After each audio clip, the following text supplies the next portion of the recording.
Welcome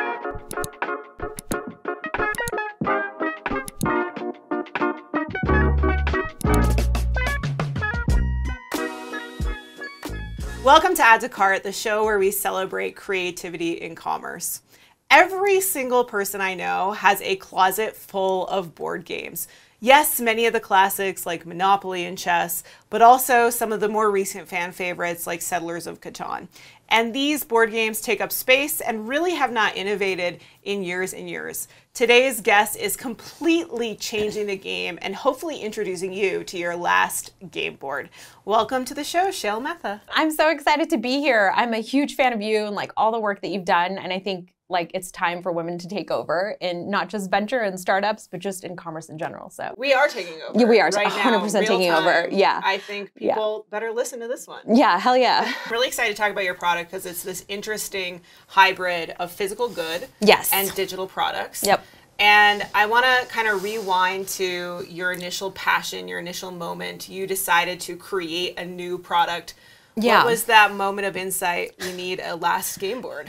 You know, I feel like there wasn't one moment. I feel like there was lots of moments of like validation that came along the way. Like I feel like everyone wants me to say there was this like epiphany of like, I want to create game board. That like never happened. Yeah. So, you know, it was like trying to be like, why can't I play Dungeons and Dragons like this? Like that. Oh, it was my problem. I was, you know, using like minis on a map and like, you know, trying to figure out like FaceTime. It was like, it's just bananas. And this is before pandemic. Yeah.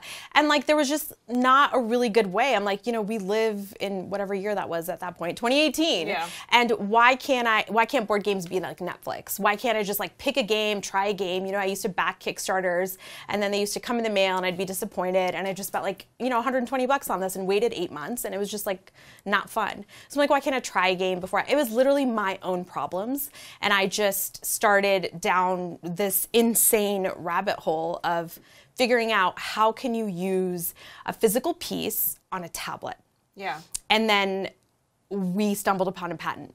Like that's, and it was, and I swear it was just like, I met my co-founder, I, you know, met some professors and then we're like, wow, there's a patent in this. Okay, should we file it? And we were granted a patent in, like within a year. And it was like all of these little validation points where we're like, what are we building? What is this? Like I had no idea initially in the beginning what I was creating. I love when someone has a pain point and then just stays curious. Yeah. What is it about your personality that just stayed curious? Oh my God, I think I'm obsessive. No, I'm not. Okay, so I just, like, if I start something, I don't know how to finish it. Like, I will complete it to the end. And I think that's what happened with Gameboard, right? Like, I started on this adventure, this product, just a sheer curiosity, like you said, of just like, what is this? Why doesn't something like this exist? Like I had no idea really in the beginning what I was doing. And it just kind of kept snowballing into something bigger and bigger and bigger and to what is now Gameboard, right? But it was just, I think intrinsically who I am as a person is just, I have to see how things always play out. One moment of validation for your business was obviously launching a Kickstarter campaign. Yes. So you launched a Kickstarter campaign. You wanted to get to $100,000. You ended up far exceeding that goal. Yep. Pre-selling a ton of Last Gameboards. Yeah. Folks are excited about the product. Yeah. Then what happens? Pandemic. We were like, yes, you know, we launched our Kickstarter. We like reached our goal in like 20 hours or something like that. Yeah. You know, we had like this first prototype in our lab. We had a lab in Boulder at that point, and we had like this janky prototype with like a bunch of crazy wires hanging out, and that was end of 2019. You know, January 2020, we're at CES. Like, I have, you know, a term sheet in hand by March of 2020 for like our seed round, and everything in the world stops. Yeah. And like fundraising got pulled, everything just like stopped. Yeah. And we were like, what the fuck do we do? All these roadblocks hit, and I did everything in my power to make sure that like we kept the lights on at Gameboard. But we ended up like, I know this is because so many people suffered during pandemic, like we were the most successful in 2020. Why? Why were you most successful? Before pandemic in like 2019, when, you know, we had created our prototype and filing for patents and all this stuff, I used to go to board game publishers and be like, oh, I want to create this hybrid physical digital product that's going to streamline your games. It's going to be like, I was like, it's like Kindle meets Netflix for board games. And they were like, you're going to ruin our industry. Like, you know, all because they were probably making their margin on the physical good. Yes. Right? They were making their margin on, let me ship you this box with all these pieces and my proprietarily printed piece of cardboard.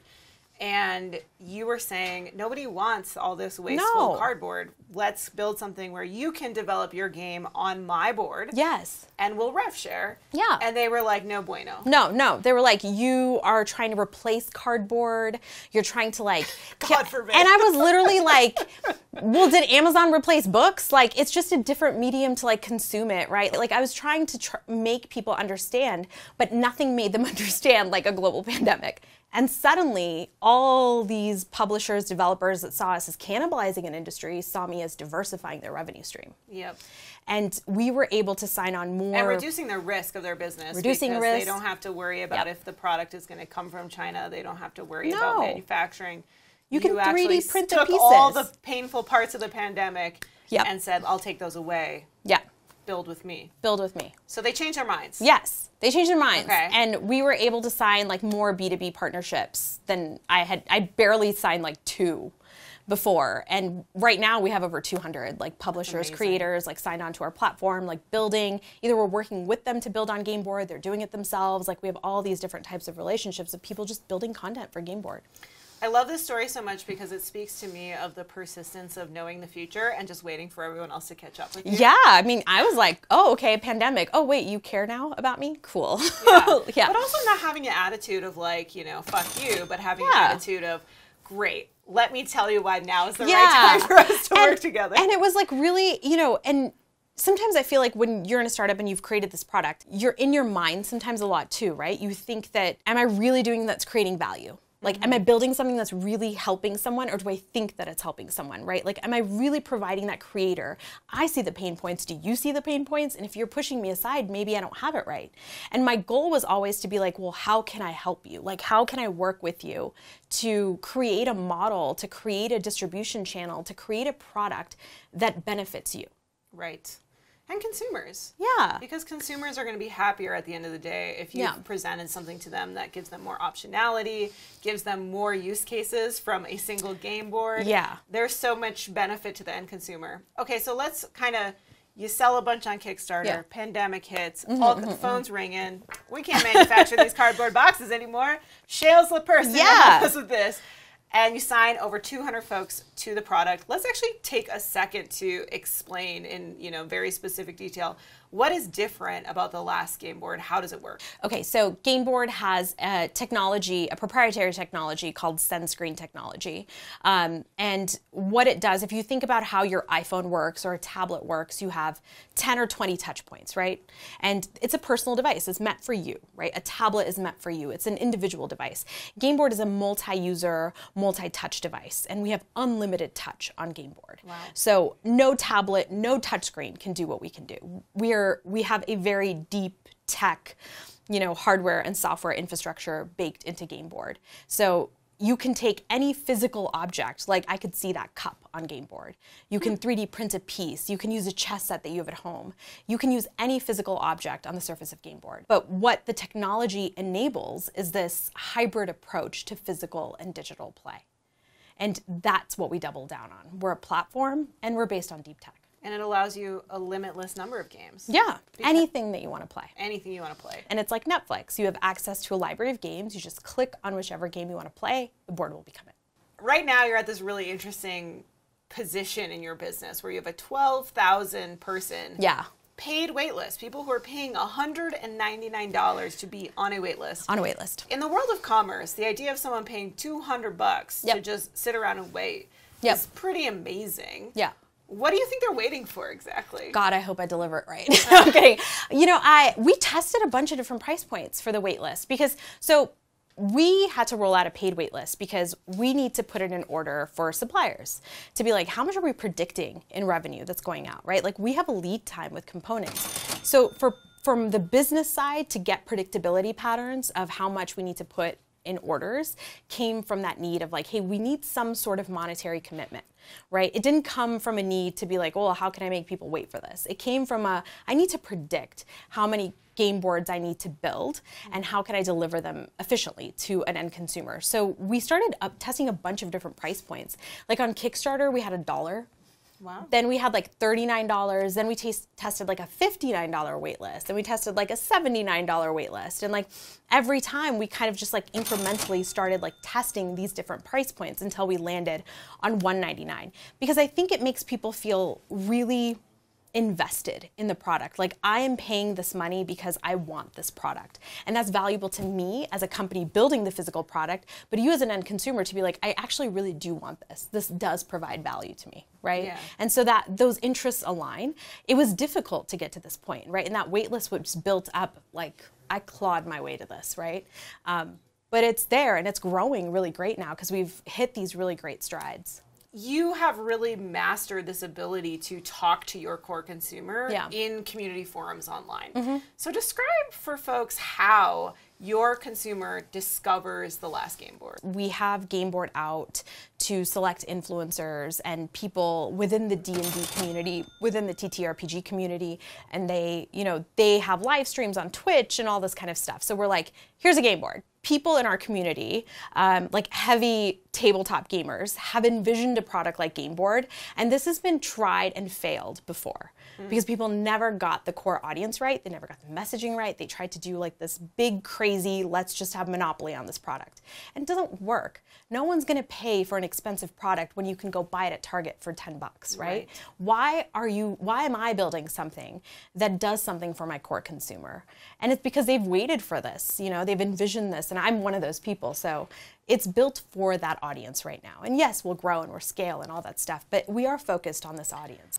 One of the things that I know about you is that you grew up working in your family's grocery store. Yes. And so you were a shop kid. Yes. And being a shop kid is a very particular experience. Yeah. When you think about being an e-commerce entrepreneur now, that was a totally different type of commerce, but an essential type of commerce, I think, for most people, is the family trip to the grocery store, rolling around this cart that we then turned into a series of pixels on websites and started transacting around. So how has that experience of working with your parents in their entrepreneurial endeavor shaped the entrepreneur sitting in front of me today? Nothing teaches you about the American dream, about entrepreneurship, about succeeding than working in a small mom and pop shop in this country, right?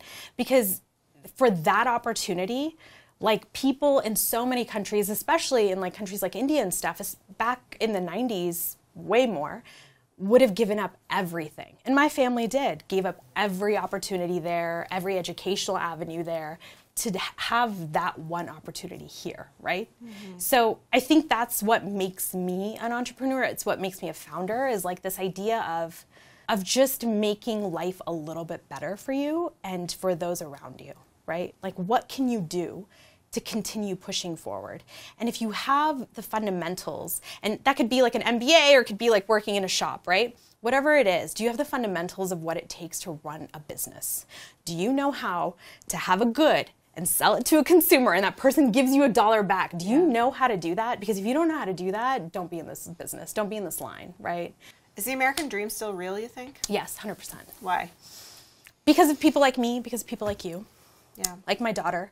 I think that it lives within us, and it's about who we are. Like I'm creating Gameboard because I want to break barriers in communities. I want to bring people together. And as crazy as this product is, and I know this is like, it's a batshit crazy product because I'm like, I created a console. I didn't even go out to do that, but I did.